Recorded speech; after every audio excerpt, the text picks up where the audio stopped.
ตอนเช้าวันที่1 กรกฎาคม 2026 นี้ท่านพลจัตวากงจันทร์ไสปัญญา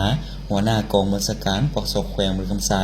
ได้ลงสุกยูติดตามกวดกาการเคลื่อนไหวฝึกซ้อมและมีคำเห็นโอลมนักกีฬาสีพายเหงือซวงปกสแขวงมีท่านบรรโทไข่คำปัญญานุวงศ์หัวหน้าห้องการเมืองปกสแขวงบรรดาคณะผู้สอบครูฝึกองค์การจัดตั้งมหาสนสาวโนมแม่หญิงตลอดฮอดนักกีฬาสีพายเหงือซวงปกสแขวงบริคำไสเข้าร่วม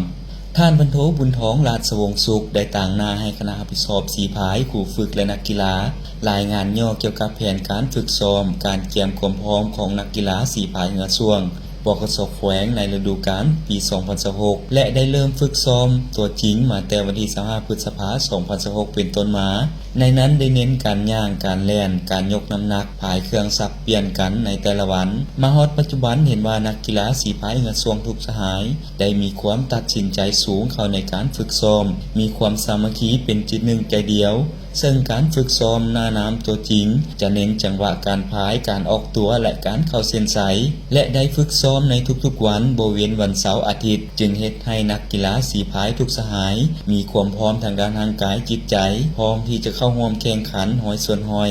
สำหรับพี่ค้างแผนการในต่อหน้าคณะวิสอบครูฝึกและนักกีฬาสีพายทุกสหายยังจะสืบต่อฝึกซ้อมไปจนกว่าจะฮอดฤดูกาลเปิดหน้าน้ำและเข้าร่วมแข่งขันตัวจริง